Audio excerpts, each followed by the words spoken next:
Halo Tiners, welcome back with me, Miss Ara on Titik Nol English Course YouTube channel. Well, hari ini kita akan ngejelasin tentang grammar. Ya, grammar lagi, I know. But you know what? Grammar is really crucial for our life, you know. Kita bahas dulu deh. Sebenarnya kan grammar itu tata cara atau struktur bahasa dalam bahasa Inggris ya, or in bahasa we can say SPOK, subject, predikat, objek, keterangan. Ya, that is a grammar in English. So sama aja sih, nggak beda jauh sama SPOK dalam bahasa Indonesia gitu. Jadi artinya tuh rules, kayak tata cara gimana kita ngebentuk suatu kalimat sehingga kalimat itu menjadi sempurna gitu kan. Dan grammar itu sepenting itu karena you know what, when you wanna take IELTS, you wanna take TOEFL, you wanna take TOEIC, or you wanna interview with someone, I think for academic purpose itu kita wajib banget belajar grammar. Just like for speaking, writing, or etc. I know perhaps when you talk with someone which is native speaker, you will say to me that aku ngobrol sama native tapi mereka nggak pakai grammar kok. Aku chit-chat sama temanku yang orang luar negeri, yang orang Russia, yang orang England, yang orang USA, dia nggak pakai grammar kok. Well, yeah, I will not judge you, but that's true, that's the fact. Kalau dalam daily conversation emang kita nggak pakai grammar, guys. Orang-orang native tuh nggak pakai grammar, sama kayak Indonesian people, kita nggak use SPOK setiap saat kan. Kita nggak pakai bahasa baku setiap saat gitu. Tapi grammar itu penting banget loh buat kalian yang mau study abroad, just like for master degree or doctoral degree or even bachelor degree. Itu sepenting itu. Karena gini, kalau mau keluar negeri, baik itu kerja ataupun academic purpose, kita perlu IELTS. IELTS itu menjadi salah satu jembatan ke sana. Bisa IELTS ataupun TOEFL IBT kan. Nah, itu ada speakingnya guys. Speakingnya itu di IELTS dinilai, grammatical range-nya. Terus juga ada writing. Writing tuh dipakai banget grammar gitu. Kalian tuh nggak akan bisa nulis sebagus itu, semenarik itu kalau kalian pakainya simple sentence aja. Kalian nggak bisa pakai compound kompleks, nggak pakai kompleks. Nah itu jadi nilai writingnya juga jadi jelek kan kalau cuma bisa simple sentence aja gitu. Well, kita lanjut lagi nih ngomongin grammar. Sebenarnya ada komponen dasar dalam tata bahasa bahasa Inggris ini. Ada etimologi, ada ortografi, sama ada sintaks gitu kan.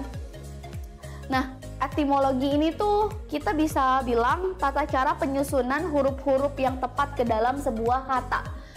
We can say part of speech.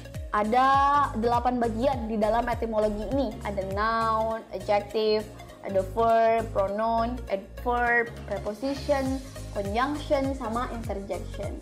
Nah, ini kan part of speech ya, sama aja.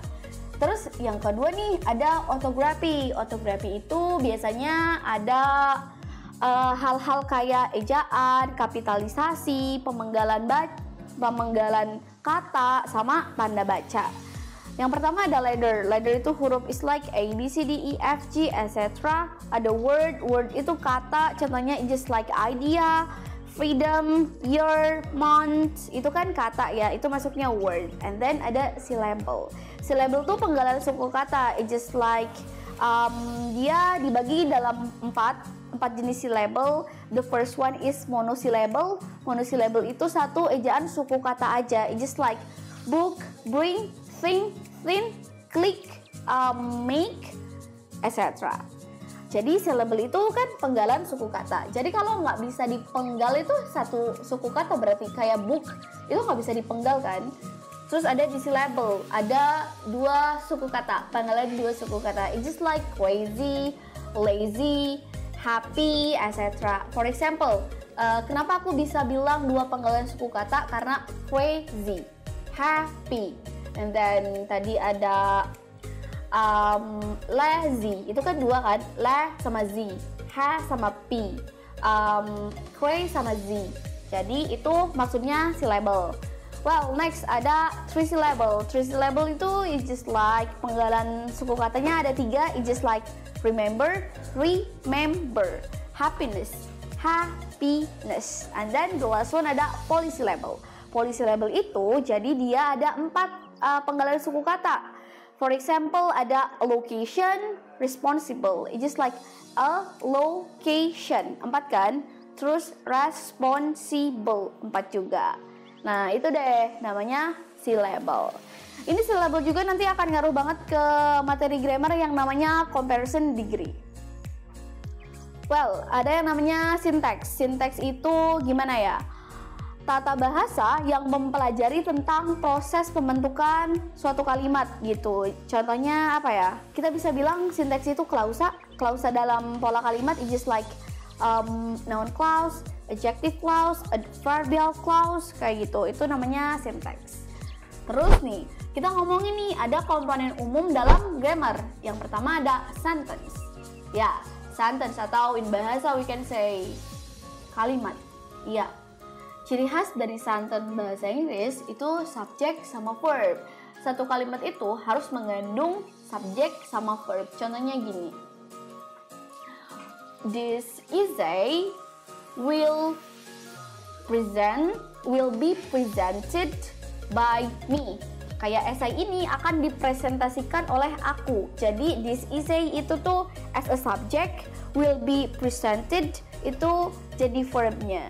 Contohnya gini, dalam bahasa Indonesia kita nggak wajib pakai verb. Contohnya aku bilang dia pintar. Aku tinggal bilang dia pintar, nggak ada kata kerja kan.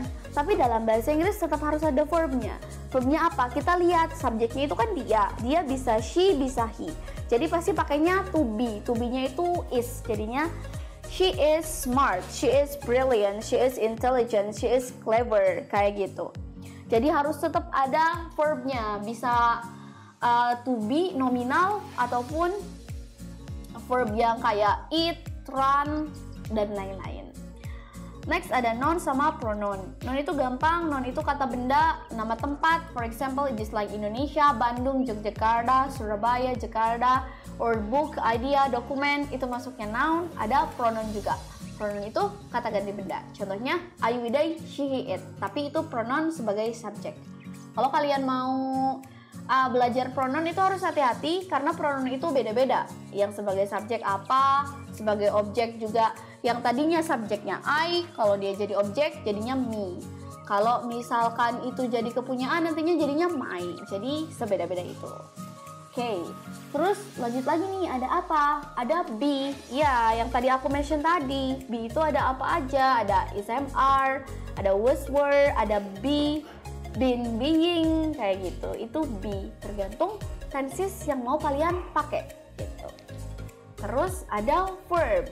Verb itu kata kerja guys. Ada berapa ya? Ada 4 mungkin. Kita bisa bilang ada 4 jenis verb. It's just like verb.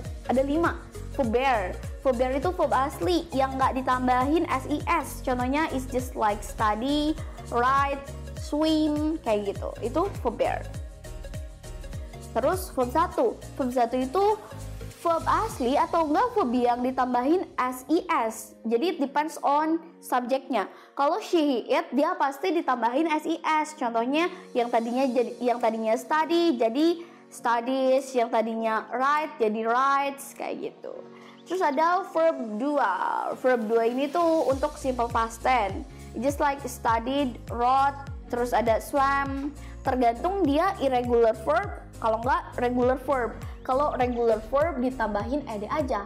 Contohnya dari happen ke happened. Kalau irregular kita harus lihat nih. Kita nggak bisa ya buat sendiri. Harus lihat kamus. Contohnya jadi dari write jadi wrote, kayak gitu. Terus verb 3. Verb 3 itu biasanya buat perfeksi. Kayak apa ya? Have plus verb 3 itu biasanya nanti dia jadinya tensesnya perfect. It's just like studied, read, yang tadinya write, wrote, written, itu verb 3-nya kayak gitu. Terus ada verb ing. Verb ing tuh gampang banget, tinggal verb ditambahin ing aja. It's just like study, studying, swim, swimming, and then write, writing, kayak gitu. Next, selanjutnya ada adjective. Adjective itu paling gampang. Kenapa aku bilang paling gampang? Karena itu sifat, karakteristik. Like beauty, beautiful, handsome, tall, short, skinny, intelligent, brilliant, terus juga smart, clever, diligent, lazy, famous, itu dia masuknya adjective. And then the last one ada tenses. Ya, tadi gampang, sekarang tenses itu the hardest one, yang paling susah. Kenapa aku bilang paling susah? Karena ada 16 tenses bahasa Inggris. Kita harus sebenarnya bukan harus hafal sih, lebih ke kayak kita harus tahu konteksnya kemana gitu kan. Nah, kalau kita bedain dulu deh. Kalau berdasarkan konteks waktu, kita bisa bagi jadi 3. Ada present, ada past, ada future. Kalau past itu biasanya yang terjadi di masa lalu. Terus kalau present itu sekarang, kalau future itu di masa yang akan datang. Ciri khasnya kalau past itu verb 2, present itu verb 1 atau FIS, sama future itu will plus verb bear. Terus kalau misalkan kita ngelihat dalam konteks keadaan, itu ada continuous sama perfect. Continuous itu yang sedang dilakukan. I am studying, aku lagi belajar gitu. Kalau perfect itu berarti udah selesai dilakukan. Contohnya biasanya ada kata have-nya. Kayak I have finished this task. Aku udah nyelesain tugas ini. Well, itu deh untuk video hari ini. I think that's all for today. Thank you for watching our video. Don't forget to like, comment, and subscribe. And then see you. Titik nol, everyone can start from 0.